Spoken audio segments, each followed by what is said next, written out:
আমাদের পরম শ্রদ্ধেয় শায়েখ আহমদুল্লাহ সাহেব এসে উপস্থিত হয়েছেন। আমি আমার চেম্বারে যখন কোনো আলেম আসেন, কোনো মুফতি আসেন, আমি তার সঙ্গে অনেক কথা বলি, কারণ আমি অনেক কিছু চিন্তা করি, সেগুলি সঠিক কিনা আমি কিন্তু জানি না।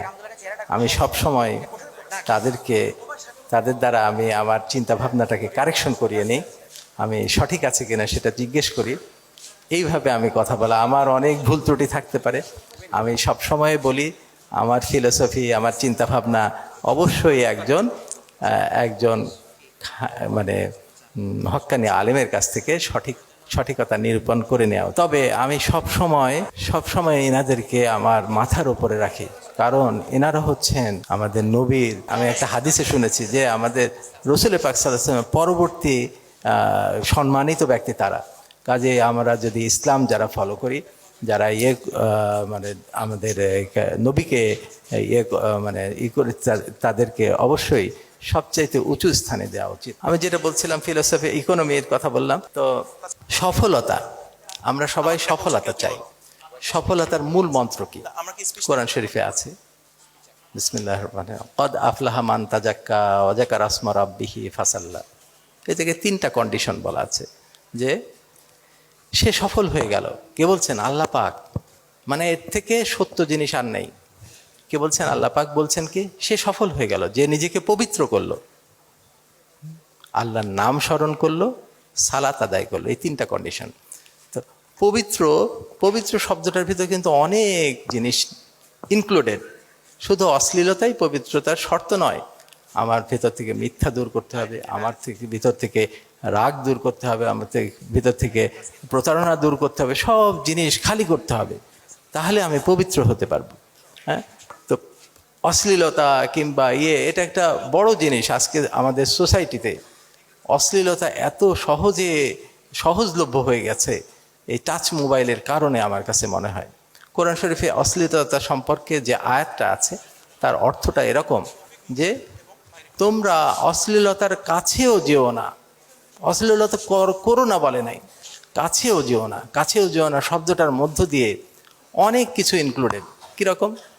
আপনি অশ্লীলতা সম্পর্কে কোনো চিন্তাও না করা উচিত, অশ্লীলতা কোনো আলোচনা না করা উচিত, অশ্লীলতা সম্পর্কে কোনো বইও না পড়া উচিত, অশ্লীলতা সম্পর্কে কোনো কিছু আপনার সামনে এসে যাক সেটা থেকেও দূরে থাকা উচিত। আমার কাছে মনে হয় আমি তো এ পর্যন্ত আমি টাচ মোবাইল ব্যবহার করিনি। আমি তো খুব একটা মানে অর্জনের দিক থেকে কম হয়নি। কাজে আমার কাছে মনে হয় টাচ মোবাইল সহজেই এটা ওটা চলে আসে, এটা থেকে যত দূরে থাকা উচিত মনে হয় সুবিধা হয়।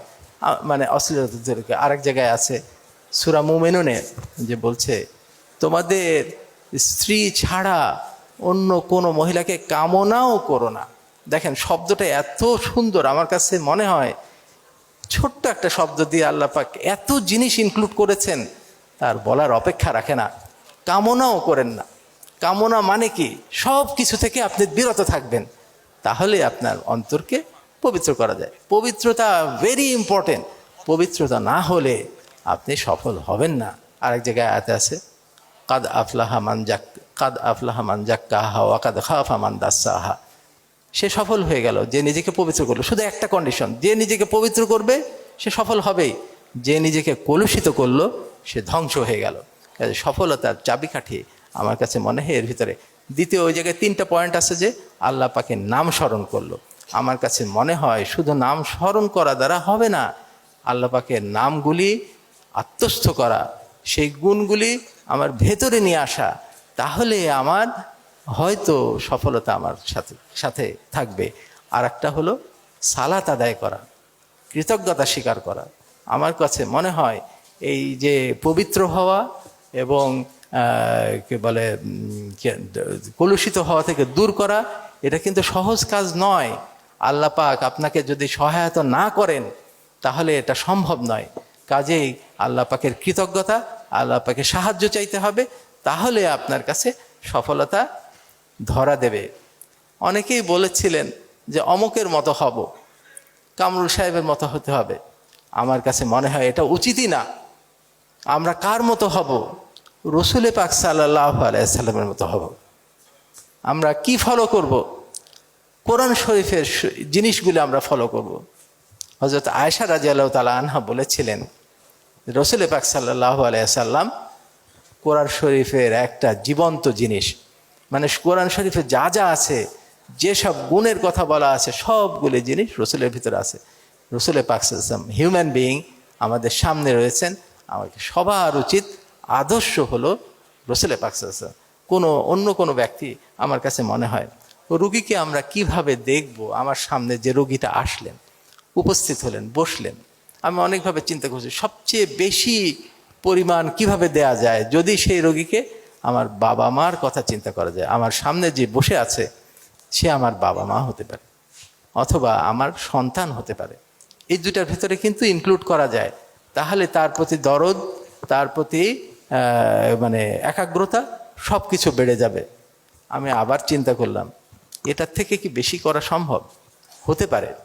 যদি মনে করেন যে আমার সামনে বসে আছে সে আল্লাহ পাকের প্রতিনিধি, আল্লাহ পাক তাকে পাঠিয়েছেন আমার সামনে, আল্লাহ পাক দেখছেন আমাকে, আমি কিভাবে রোগীটাকে ডিল করি, আমি কিভাবে এটাকে হ্যান্ডেল করতেছি, কিভাবে তার আরোগ্য লাভের চেষ্টা করছি, এটা কিন্তু আল্লাহ পাক দেখছেন।